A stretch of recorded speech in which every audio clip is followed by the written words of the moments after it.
Olá, gente. Meu nome é Maurício, sou aluno da Faculdade de Ciências Médicas da Santa Casa de São Paulo, do curso de Tecnólogo em Radiologia.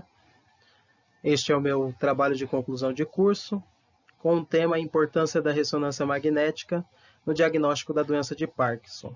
A minha orientadora foi a professora Cristiane Andrade Ferreira, e vamos para a apresentação. Agradecimentos. Agradeço à Faculdade de Ciências Médicas da Santa Casa de São Paulo por contribuir de forma excepcional para a minha formação científica e profissional. Agradeço também à minha professora e orientadora, Cristiane Andrade Ferreira, por todo o empenho e dedicação ao me direcionar e orientar durante todo o processo de formação deste trabalho.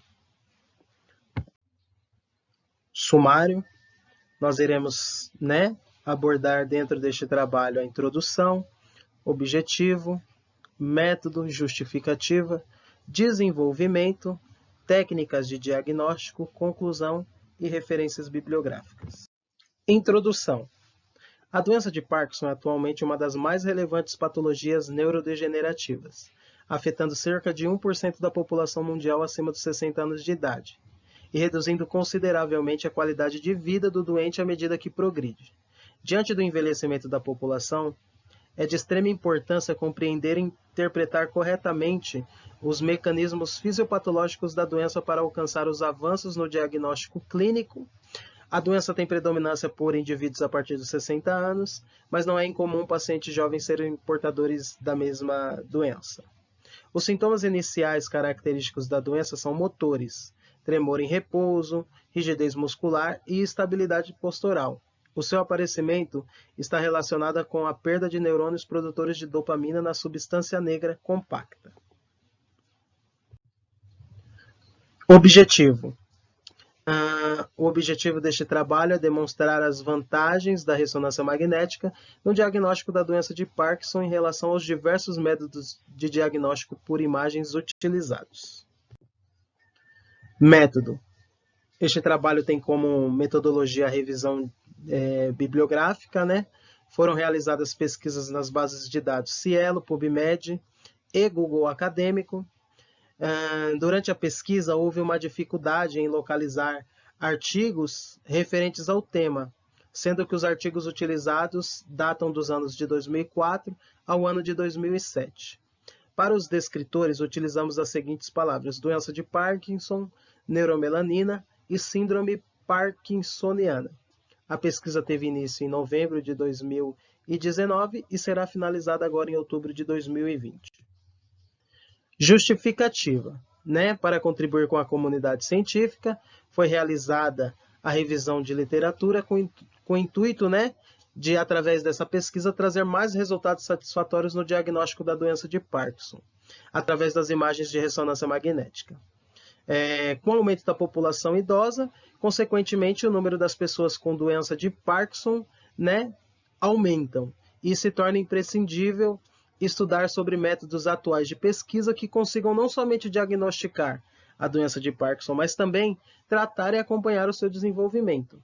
Com uma detecção mais precisa da doença de Parkinson, a comunidade científica poderá trabalhar com mais assertividade em métodos para o controle e até mesmo para a cura desta patologia. Desenvolvimento. A doença de Parkinson é uma doença degenerativa do sistema nervoso central. Ela é crônica e progressiva e é causada por uma diminuição intensa da produção de dopamina, que é um neurotransmissor, A principal característica patológica da doença de Parkinson é a perda da substância negra, produtora da dopamina. Então, se vocês enxergarem nessa imagem que foi inserida aqui, a imagem do lado esquerdo, você consegue ver aí a ponte, e a concentração de substância negra nessa região mais escura da imagem, Essa substância negra que você vê do lado esquerdo é de um cérebro saudável. Então, neste cérebro, você consegue ver com muita facilidade uma alta concentração de substância negra. Já na imagem do lado direito, você vê uma diminuição assim bem evidente dessa substância negra num cérebro de uma pessoa com doença de Parkinson. Os sintomas da doença de Parkinson são a bradicinesia, né, que é a lentidão dos movimentos voluntários. Então, com a destruição, né, desses neurônios de dopamina na substância negra, o tempo para a reação, para a realização de movimentos, né, fica bem prejudicado em paciente com doença de Parkinson. Então, essa pessoa vai ter dificuldade para colocar uma colher na boca, para escovar os dentes, para pentear o cabelo, movimentos voluntários, né? Então ela vai ter uma grande dificuldade para fazer esse tipo de movimento. Ela também vai sentir tremores, né? Um dos sintomas também. Ele é um dos mais comuns na doença de Parkinson, né? Principalmente quando a pessoa está em repouso. Então, a pessoa parada, essa pessoa vai ter tremores, principalmente nas extremidades. A marcha, né, também vai ser bem prejudicada em portadores da doença de Parkinson. Então, assim, a pessoa ela vai ter diversas dificuldades para fazer tarefas motoras, principalmente andar. Mas no caminhar, uma pessoa com doença de Parkinson, andar em linha reta, apesar dela ter diversas dificuldades, não vai ser o seu pior obstáculo, né? A maior dificuldade para uma pessoa que tem a doença de Parkinson são movimentos circulares, né? Ela vai ter muita dificuldade para fazer movimentos circulares e também desviar de pessoas. Se ela andar num ambiente que tem muitas pessoas, ela vai ter, a pessoa, né, com Parkinson, vai ter muita dificuldade para se desviar, porque ela não consegue ter uma resposta imediata por causa dessa situação dos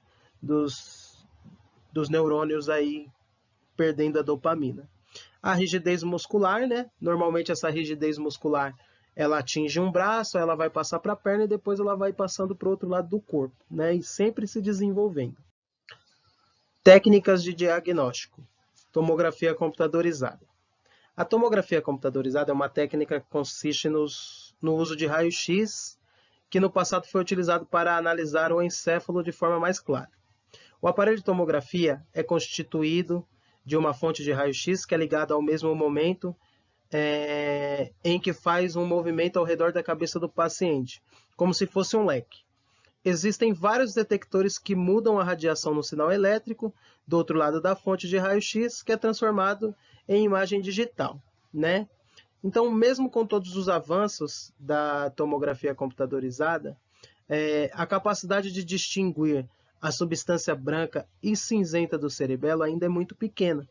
Então, a tomografia ela só é indicada para análises psiquiátricas quando for realizar o diagnóstico de neoplasias e também de algum processo inflamatório, né? Então, neste caso, a tomografia computadorizada ela não vai conseguir diferenciar nas suas imagens um cérebro com substância negra em alta concentração e um cérebro sem. Ela não consegue fazer essa diferenciação, né? PET e SPECT. O princípio do PET e do SPECT é gerar as imagens sendo necessário aplicar radiofármacos marcados nos pacientes.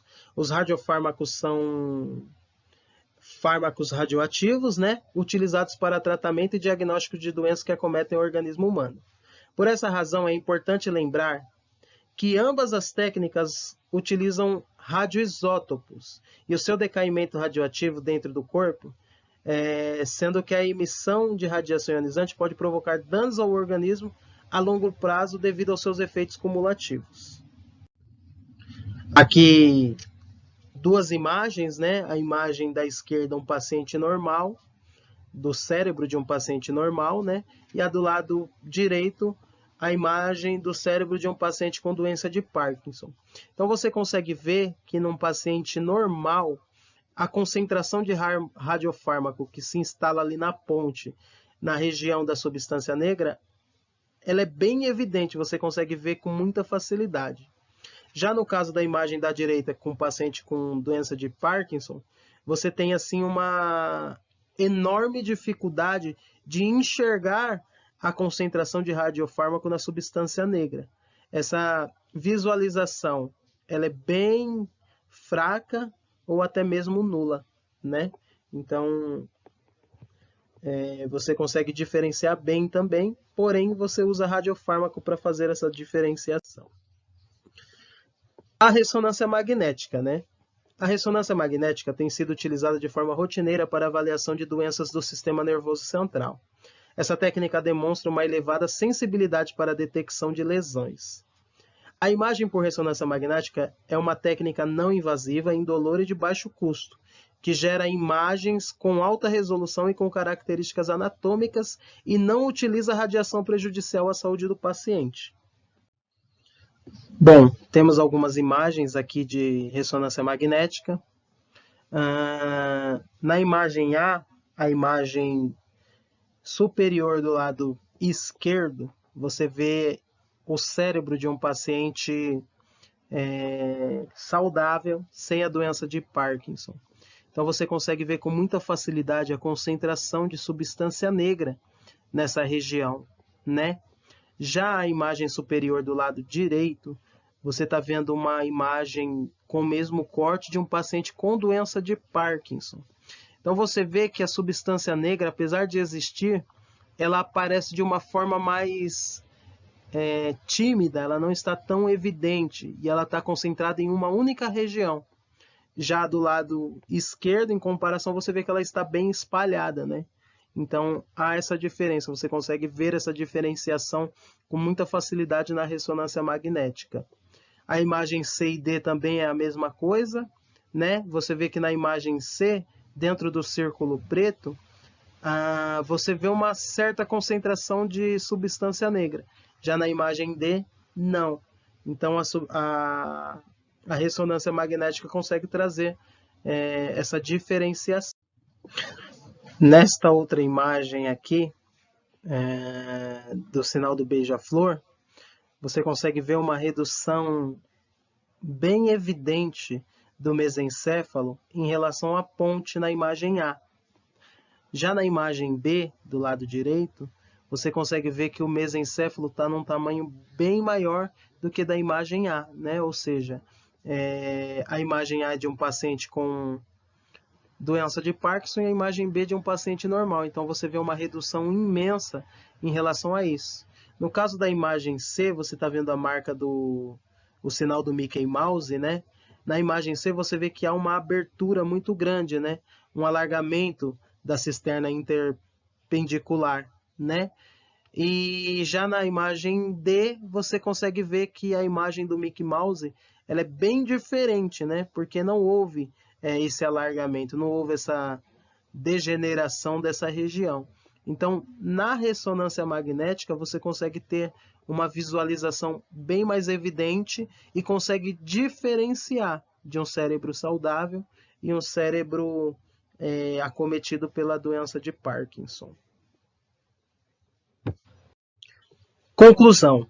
O desenvolvimento deste estudo possibilitou uma análise do quadro de indivíduos que são acometidos por esta grave doença neurodegenerativa e demonstrou de que forma a doença de Parkinson pode atingir o sistema nervoso central, desde os seus primeiros sintomas até o declínio da produção de dopamina.